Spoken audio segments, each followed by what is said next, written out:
Assalamualaikum teman-teman semuanya. Balik lagi dengan saya Rizka Sadatul Rahma dari Manajemen 2 Pagi Semester 2. Pada video kali ini, saya itu dapat tugas dari Bapak Paujan, MSSE MAKT, dosen akuntansi saya, tentang menjelaskan sejarah akuntansi di dunia maupun di Indonesia.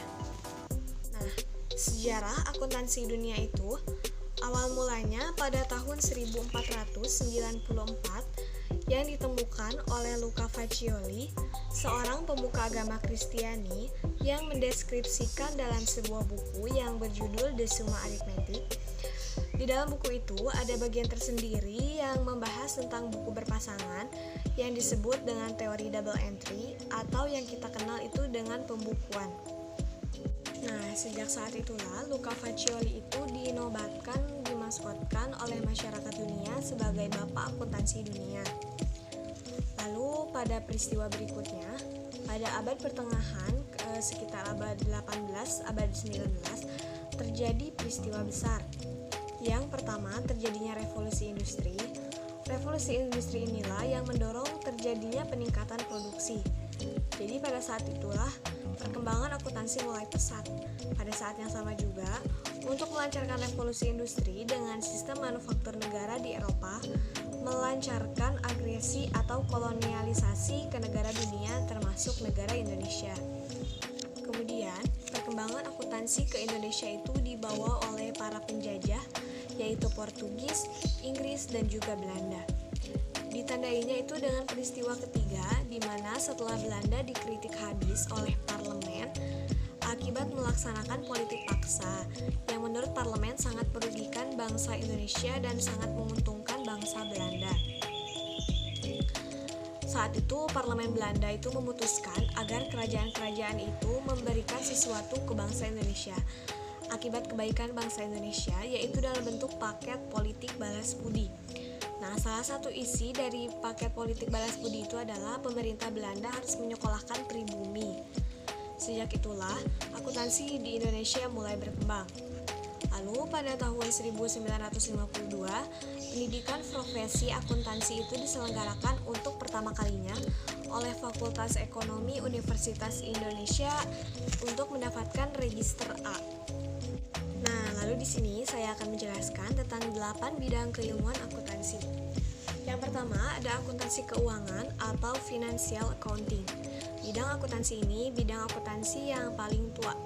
Lalu yang kedua ada pemeriksaan akuntansi atau auditing. Nah, bidang ini itu bidang bergengsi atau primadona. Lalu yang ketiga ada akuntansi manajemen atau accounting management. Berfokus pada bagaimana melakukan perencanaan terhadap alokasi atau budget penganggaran sumber daya manusia. Lalu yang keempat ada akuntansi biaya atau cost accounting, tentang bagaimana merancang secara tepat harga pokok produksi. Nah, yang kelima ada akuntansi perpajakan. Pada bidang ini, akuntansi perpajakan itu turunan atau imbas dari administrasi perpajakan.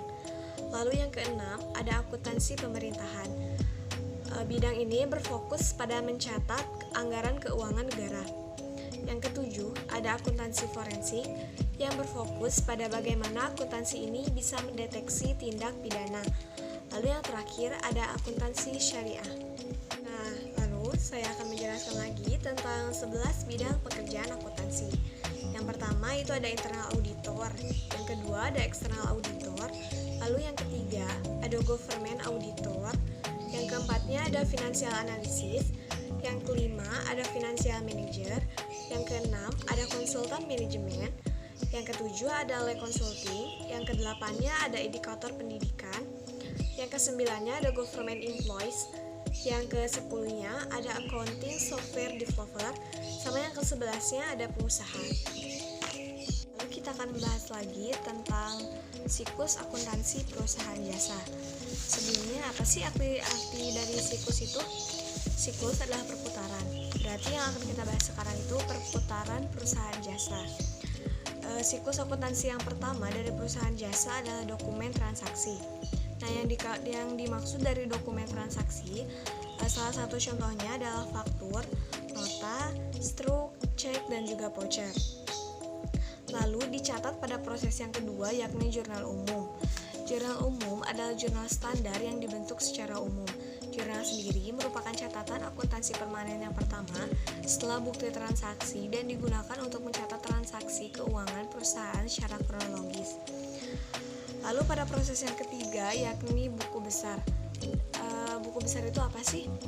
Buku besar adalah buku yang berisi kumpulan akun-akun perkiraan yang terkait dengan pencatatan transaksi keuangan yang mengikhtisarkan buku pembantu yang berisi semua daftar perubahan laporan keuangan dari suatu entitas atau perusahaan. Buku besar merupakan dasar pembuatan laporan neraca dan laporan laba rugi. Nah, sebenarnya sumber dari buku besar itu dari jurnal umum sendiri ya. Lalu pada proses yang keempat, menyusun neraca saldo. Apa itu neraca saldo? Nah, neraca saldo adalah suatu buku yang menyediakan informasi mengenai kumpulan saldo yang dimiliki oleh rekening bank-bank terkait. Tetapi neraca saldo di sini tuh berbeda dengan rekening koran. Neraca saldo tidak memberikan bukti lengkap. Neraca saldo hanya memberikan kesamaan jumlah sisi debit dan juga kreditnya. Jadi cuma memberikan sisi debit sama kreditnya aja. Lalu yang kelima ada ayat jurnal penyesuaian. Nah, yang dimaksud di sini tuh beberapa penyesuaian dari proses pembuatan jurnal dalam siklus akuntansi. Hal ini tuh diperlukan jika neraca saldonya itu sudah selesai. Lanjut yang keenam ada neraca lajur. Neraca lajur itu adalah sebuah kertas kerja maupun worksheet yang berisi semua data tentang akuntansi dan biasanya digunakan untuk memudahkan ketika hendak membuat laporan keuangan. Selanjutnya ada laporan keuangan.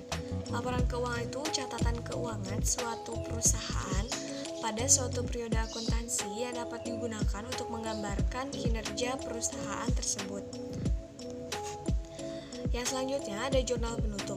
Jurnal penutup itu jurnal yang dibuat pada akhir periode akuntansi untuk menutup akun-akun nominal sementara. Nah, akibat penutupan ini, saldo akun-akun tersebut akan menjadi nol pada awal periode akuntansi. Lalu yang terakhir ada jurnal pembalik. Jurnal pembalik dibuat pada awal periode akuntansi berikutnya untuk membalik jurnal penyesuaian yang menimbulkan perkiraan real baru. Penyusunan jurnal ini itu sikapnya opsional, yang artinya kita boleh membuat jurnal pembalik ataupun tidak. Jadi teman-teman, mohon maaf ya apabila ada kesalahan atau lain-lain.